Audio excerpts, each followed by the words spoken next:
Hello dears, ഇന്നൊരു cooking video ആണ്. Veg ബിരിയാണിയാണ് ഉണ്ടാക്കുന്നത്. സോ ഇതിൻ്റെ കൂടെ കോമ്പിനേഷനായിട്ട് സെറ്റാക്കിയേക്കണത് സാലഡ് ഉണ്ട്, പപ്പടം ഉണ്ട്, നാരങ്ങ അച്ചാറുണ്ട് ആൻഡ് മിൻറ്റ് ജിഞ്ചർ ലൈമും ഉണ്ട്. ഐ നോ ഇതൊരു പുതിയ വിഭവമല്ല, അതുപോലെ തന്നെ അത്യാവശ്യം പാചകം ചെയ്യുന്നവർക്ക് അറിയാത്ത റെസിപ്പിയുമല്ല. Anyways it's one of my ways of preparing the items. Let's get started. ആദ്യം തന്നെ ആവശ്യമുള്ള സാധനങ്ങളെല്ലാം അടുപ്പിച്ച് വെച്ചിട്ടുണ്ട്. പച്ചക്കറിയൊക്കെ ആണെങ്കിൽ നന്നായിട്ട് ഉപ്പ് വെള്ളത്തിലിട്ട് കഴുകി എടുത്തു വെച്ചതാണ്. നമ്മൾ എടുത്തേക്കുന്ന റൈസ് ബസുമതി റൈസ് ആണ്. അരി നന്നായിട്ട് കഴുകിയിട്ട് ഹാഫ് ആൻ അവർ സോക്ക് ചെയ്തതിന് ശേഷമാണ് കുക്കറിൽ നമ്മൾ വേവിക്കാനായിട്ട് വയ്ക്കണത്. എത്ര അരിയാണോ എടുത്തേക്കണത് അതിൻ്റെ ഇരട്ടി വെള്ളം എന്നുള്ള കണക്കിനാണ് വച്ചേക്കണത്. മീഡിയം ഫ്ലെയിമിൽ ഒരു 10-15 മിനിറ്റ് മാക്സിമം വെച്ചാൽ മതി. അതിനു മുമ്പ് 2 വിസിൽ അടിക്കുകയാണെങ്കിൽ അപ്പോൾ ഓഫ് ചെയ്യാം. മീൻവൈൽ ഞാൻ വെജിറ്റബിൾസൊക്കെ കട്ട് ചെയ്തു. സവാള ഗിരിഗിരി അങ്ങനെ ചെറുതായിട്ട് സവാള കട്ട് ചെയ്തു.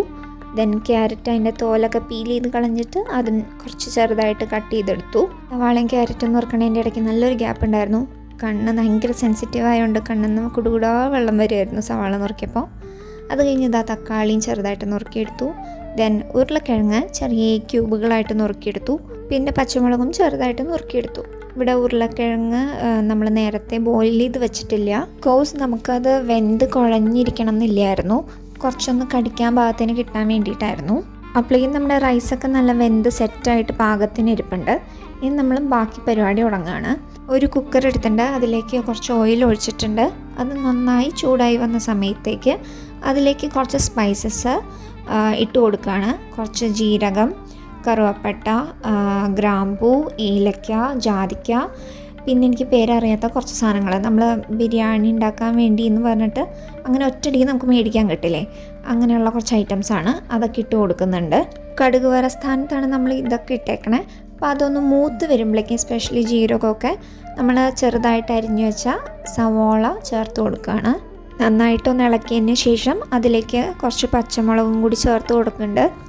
എനിക്ക് ഈ കണക്കുകളൊന്നും പറയാനറിയില്ല, എത്ര പച്ചമുളക് എത്ര റൈസിന് പാകത്തിന് എന്തോരം പച്ചക്കറി എടുത്തെന്നോ, അല്ലെങ്കിൽ റൈസ് എൻ്റെ കയ്യിൻ്റെ അളവിനാണ് ഞാൻ എടുത്തേക്കണേ. അപ്പോൾ എനിക്കല്ലാതെ അളവുകൾ കാര്യങ്ങളൊന്നും പറയാറില്ല. എൻ്റെ ഒരു ഏകദേശ കണക്ക് വെച്ചിട്ടാണ് ഞാൻ എടുത്ത് ഇതിലെല്ലാം ചേർത്തേക്കണത്. പിന്നെ പച്ചമുളകും ഇട്ട് നന്നായി ഇളക്കിയതിന് ശേഷം നമ്മൾ ജിഞ്ചർ ഗാർലിക് പേസ്റ്റ് കുറച്ചിട്ടിട്ടുണ്ട്. പൊട്ടലോട് പൊട്ടൽ ചിം ചിം ചിം. അത് കഴിഞ്ഞിട്ട് കുറച്ച് പാകത്തിന് ഉപ്പിട്ട് കൊടുത്തു. എന്ന് വെച്ചാൽ നമ്മൾ സവാള പെട്ടെന്നൊന്ന് വാടിക്കിട്ടാൻ നല്ലതാണല്ലോ. അത് കഴിഞ്ഞിട്ട് കുറച്ച് മഞ്ഞൾപ്പൊടിയും കൂടി ചേർത്ത് കൊടുത്തിട്ട് നന്നായിട്ട് ഇളക്കി കൊടുത്തു. ഈ കോവിഡിൻ്റെ സമയമൊക്കെ തുടങ്ങിയിട്ട് എൻ്റെ ഒരു കറണ്ട് ഫേവറേറ്റ് എന്ന് പറഞ്ഞാൽ ഞാൻ ഉണ്ടാക്കുന്ന വെജ് ബിരിയാണിയാണ് കേട്ടോ. എനിക്കെന്തോ അതാണ് ഏറ്റവും കൂടുതൽ ഇഷ്ടമുള്ളൊരു ഫുഡ്. പിന്നെ ഞാൻ വീട് വിട്ടിട്ട് വേറൊരു സ്ഥലത്ത് വെജ് ബിരിയാണി ഉണ്ടാക്കുന്നത് ഇതാദ്യമായിട്ടാണ്. വാസനിച്ച് നോക്കിയാൽ ഉപ്പ് ഓക്കെ ആണോ അല്ലയോ എന്ന് നമുക്ക് അറിയാൻ പറ്റും. ചില സമയങ്ങളിൽ എനിക്ക് അത് അറിയാനുള്ളൊരു സ്കില്ലുണ്ട്. ഇത് കുറച്ചും കൂടി ഉപ്പ് വേണമായിരുന്നു. കുറച്ച് കഴിഞ്ഞ് നമ്മൾ ഗ്രാജുവലി ചേർക്കുന്നുണ്ട്. സോ ഇനി ബാക്കി നമ്മൾ പൊടികൾ ബാക്കിയുള്ളതൊക്കെ ചേർക്കാം. മുളക് പൊടി അതും പാകത്തിന് നമ്മുടെ എരിവിനനുസരിച്ചിട്ട്. പിന്നെയും 2 ഇളക്കിയിട്ട് ഞാൻ ഉരുളക്കിഴങ്ങും ക്യാരറ്റുമാണ് ഇട്ട് കൊടുക്കണത്. തക്കാളി ഇട്ട് കൊടുക്കാഞ്ഞത് വേറെ ഒന്നുമല്ല, തക്കാളി പെട്ടെന്ന് കുക്കായി കിട്ടുന്ന സാധനമായതുകൊണ്ട്. ഉരുളക്കിഴങ്ങ് നമ്മൾ നേരത്തെ വേവിച്ച് വെച്ചിട്ടുമില്ല, അപ്പോൾ അത് കുറച്ച് കുക്കാവാൻ സമയം എടുക്കുമല്ലോ. അതുകൊണ്ട് ഉരുളക്കിഴങ്ങും ക്യാരറ്റുമാണ് ഞാനിപ്പോൾ ഇട്ട് കൊടുത്തേക്കണേ. എന്നിട്ട് നന്നായിട്ട് ഇളക്കി ഫോളോഡ് ബൈ കുറച്ച് ഉപ്പും കൂടി ഇട്ട് കൊടുക്കുന്നുണ്ട്. ഓൾസോ വെജിറ്റബിൾ മസാല പൗഡറും കൂടി ഇട്ട് കൊടുക്കുന്നുണ്ട്. ശേഷം നന്നായിട്ട് ഇളക്കി കൊടുക്കുക. ഒരു 1 മിനിറ്റ് കഴിയുമ്പോഴേക്കും ഞാൻ തക്കാളിയും കൂടി ചേർത്ത് കൊടുക്കുന്നുണ്ട്. നന്നായിട്ടൊന്ന് ഇളക്കി കൊടുത്തിട്ട് ഇവിടെ കുറച്ച് തൈര് ചേർത്ത് കൊടുക്കുന്നുണ്ട്. മിൽക്കി മിസ്റ്റിൻ്റെ പുളി ഇല്ലാത്തതാണ് എടുത്തേക്കണേ. ആ പുളി എന്തെങ്കിലും കൂടുതലായിട്ടുണ്ടെങ്കിൽ ഒന്ന് ബാലൻസ് ആയിട്ട് പോകാൻ വേണ്ടിയിട്ട് അതും ഒന്ന് നന്നായിട്ട് ഇളക്കി കൊടുക്കുക. അതിന് ശേഷം നമ്മുടെ കയ്യിൽ എന്തെങ്കിലും സോസ് ഉണ്ടെങ്കിൽ ചേർക്കാം, ഒരു ഫ്ലേവറിന് വേണ്ടിയിട്ടെന്ന് വിചാരിച്ചു. സോ കുറച്ചൊന്ന് കുക്കായി കിട്ടാനുണ്ടായിരുന്നു ഉരുളക്കിഴങ്ങ്. അപ്പോൾ നമ്മൾ കുറച്ച് വെള്ളം കൂടി ചേർത്തിട്ട് അതൊന്ന് കുക്കാവാൻ വേണ്ടിയിട്ട് അടച്ചു വെച്ചു. വിസിലൊന്നും വയ്ക്കുന്നില്ല, അല്ലാതെ തന്നെ ജസ്റ്റ് കുക്കറൊന്ന് അടച്ചു വെച്ചിട്ട് നമ്മൾ മീഡിയത്തിലിട്ടിട്ട് കുറച്ച് നേരം വെയിറ്റ് ചെയ്തു. ആ സമയം കൊണ്ട് മല്ലിയില ഒന്ന് ചോപ്പ് ചെയ്തെടുക്കുകയാണ് നമ്മൾ. അപ്പോഴേക്കും നമ്മുടെ വെജിറ്റബിൾസൊക്കെ കുക്കായിട്ട് കിട്ടിയിട്ടുണ്ട്. ഇനിയിപ്പോൾ നമ്മൾ മിക്സിങ് പരിപാടികളാണ്. അപ്പോൾ ഈ ഒരു വെജിറ്റബിൾ മസാല കൂട്ടിലേക്ക് നമ്മുടെ റൈസ് ഒന്ന് മിക്സ് ചെയ്തെടുക്കണം. നമ്മുടെ ഈ റൈസിലേക്ക് ഈ മസാല നന്നായിട്ട് പിടിക്കുന്ന രീതിയിൽ തന്നെ നമ്മൾ നന്നായിട്ട് മിക്സ് ചെയ്തെടുക്കണം. ഞാൻ നേരത്തെ പറയാൻ വിട്ടുപോയതാ, അരി വേവിക്കാൻ വെച്ച സമയത്ത് ഓൾറെഡി കുറച്ച് ഉപ്പ് അതിനകത്ത് ഇട്ടിട്ടുണ്ടായിരുന്നു, എന്നിട്ടാണ് വേവിച്ചെടുത്തത്. കാരണം ഈ മസാലയും ഇതും കൂടി വരുമ്പോഴത്തേക്കും ഉപ്പ് അല്ലെങ്കിൽ കുറഞ്ഞു പോകും.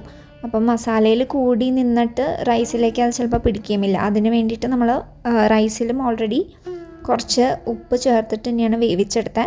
അപ്പോൾ അതനുസരിച്ചിട്ട് മസാലയിലും ഉപ്പ് ചേർത്തിട്ടുള്ളൂ. റൈസും മസാലയും മിക്സ് ചെയ്ത് വെച്ചതിലേക്ക് കൊറിയാണ്ടർ ലീവ്സ് ഇടുകയാണ്.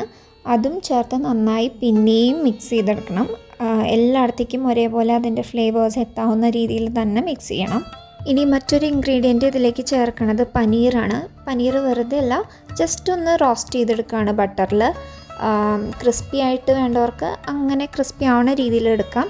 ഇതിപ്പോൾ നമ്മൾ കുറച്ച് സോഫ്റ്റായിട്ട് തന്നെ ഇരിക്കുന്ന രീതിയിൽ ജസ്റ്റ് ഒന്ന് റോസ്റ്റ് ചെയ്തെടുക്കുക ബട്ടറിൽ.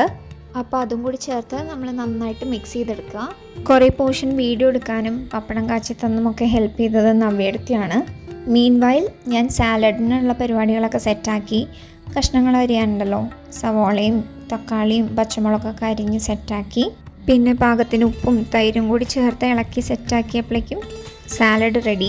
അങ്ങനെ ഒരു ലാസ്റ്റ് സംഭവം പ്രിപ്പയർ ചെയ്യാണ്. മിൻറ്റ് ജിഞ്ചർ ലൈമാണ് ഉണ്ടാക്കണേ. കുറച്ച് തട്ടിക്കൂട്ടായി. ലാസ്റ്റ് മിനിറ്റ് ആയപ്പോഴേക്കും ഞങ്ങൾക്ക് എല്ലാവർക്കും വിശന്ന് തുടങ്ങി. അപ്പോൾ ചടയപടയെന്ന് പറഞ്ഞിട്ടാണ് അതുണ്ടാക്കിയത്. നന്നായിട്ട് കഴുകി വൃത്തിയാക്കി പുതിന ഇലകൾ ജാറിലേക്ക് ഇട്ടു. അതുപോലെ ചെറിയ ഇഞ്ചി കഷ്ണങ്ങളാക്കി അതും അതിനകത്തേക്ക് ഇട്ടു. പിന്നെ നാരങ്ങ പിഴിഞ്ഞ് അതിൻ്റെ നീരും കുറച്ച് ഒഴിച്ചു കൊടുത്തു. ആവശ്യത്തിന് വെള്ളവും ചേർത്തു. അതിൽ ആക്ച്വലി ഞാൻ പഞ്ചസാര അപ്പം ചേർക്കാൻ മറന്നുപോയി, കുറച്ച് ചേർക്കണമെന്ന് വിചാരിച്ചായിരുന്നു. ബട്ട് ഇതെല്ലാം കൂടി മിക്സിയിൽ അടിച്ച് നന്നായിട്ടെടുത്തു. അടിച്ചെടുത്തത് പിന്നീട് നന്നായിട്ട് അരിച്ചെടുത്തു. ബാക്കി കുറച്ചും കൂടി വെള്ളവും നാരങ്ങാനീരും പഞ്ചസാരയൊക്കെ ചേർത്ത് നന്നായിട്ട് ഇളക്കിയെടുത്തപ്പോഴേക്കും നമ്മുടെ മിൻറ്റ് ജിഞ്ചർ ലൈം റെഡി ആയിട്ടുണ്ട്. സോ ഞങ്ങളുടെ ഡിന്നറാണ് ആക്ച്വലി ഇത്. വെജ് ബിരിയാണി ഉണ്ട്, പപ്പടമുണ്ട്, നാരങ്ങാച്ചാറായിരുന്നു ഞങ്ങൾ മേടിച്ചത് ബോട്ടിൽ, പക്ഷേ അതിനകത്ത് കടുമാങ്ങിയായിരുന്നു ബൈ മിസ്റ്റേക്ക്. സാലഡ് റെഡി ആയിട്ടുണ്ട്, പിന്നെ മിൻറ്റ് ജിഞ്ചർ ലൈമും. അപ്പോൾ ഇനിയിപ്പോൾ ഞങ്ങൾക്ക് ഇത് കഴിച്ചാൽ മതി.